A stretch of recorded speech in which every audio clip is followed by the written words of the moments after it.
শীতকালে বাজারে প্রচুর পরিমাণে বেগুন পাওয়া যাচ্ছে। এভাবে তৈরি করলে কিন্তু বাড়ির সকলেই একদম আঙুল চেটেপুটে খাবে এবং আপনার প্রশংসা করবে। নমস্কার বন্ধুরা, সকলকে স্বাগত জানাই। আমি আজকে বেগুন পোড়ার ঝামেলা ছাড়াই বেগুন ভর্তা তৈরি করে দেখাবো। উনুনে বেগুন পোড়তে কিন্তু একটু সুবিধে আছে, কিন্তু গ্যাসের মধ্যে বেগুন পোড়তে কিন্তু একটু অসুবিধাই লাগে, একটু সময় বেশি লাগে, আবার গ্যাসটাও কিন্তু নোংরা হয়। তো বেগুন ভর্তা তো খেতেই হবে। পোড়ানো ছাড়াই কিভাবে আমরা বেগুন ভর্তা তৈরি করতে পারি, তো আজকের রেসিপিটিতে এটিই করিয়ে দেখাবো। তো চলুন শুরু করা যাক। বেগুন ভর্তা তৈরি করার জন্য এখানে দুটো বেগুন নিয়েছি। এবার বেগুনগুলোকে কেটে নেব।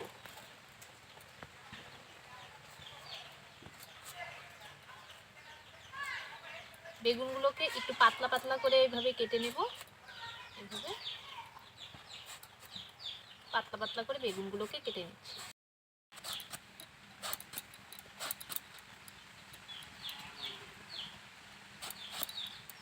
জ্বালিয়ে কড়াই বসিয়ে দিয়েছি, বেগুনগুলোকে ধুয়ে নিয়েছি। এবার বেগুনগুলোকে কড়াইয়ের মধ্যে দিয়ে দেব। সবগুলো বেগুনকেই দিয়ে দিচ্ছি।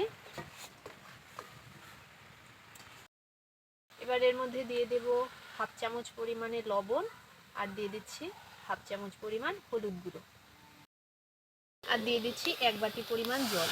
জলের পরিমাণটা কিন্তু বেশি দেওয়া যাবে না, জলটা এমন দিতে হবে যাতে বেগুনগুলোও সিদ্ধ হয়ে যায়, আবার জলটাও শুকিয়ে যায়।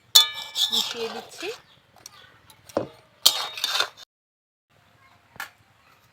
এবার একটি ঢাকনার সাহায্যে ঢাকা দিয়ে দেব।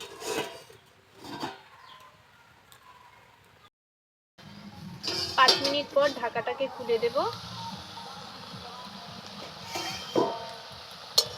বেগুনগুলো কিন্তু সেদ্ধ হয়ে গেছে, অল্প একটু জল আছে, জলটাকে হালকা একটু টানিয়ে নিচ্ছি। জল শুকিয়ে গেছে, এবার এগুলো নামিয়ে নিচ্ছি। এবার কড়াই বসিয়ে দিয়েছি, কড়াইতে কিছুটা পরিমাণ সরষের তেল দিয়ে দিলাম। তেলটাকে গরম করে নেব। তেল গরম হয়ে গেছে, এবার এর মধ্যে 3টি পেঁয়াজ কুচি দিয়ে দেব। পেঁয়াজটাকে একটু হালকা ভেজে নিচ্ছি।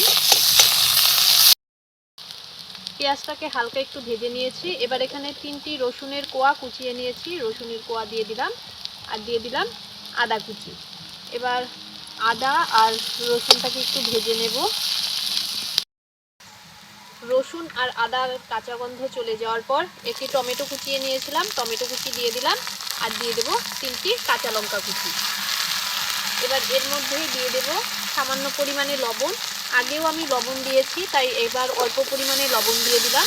এবার সবগুলোকে আরও কিছুক্ষণ ভেজে নিতে হবে।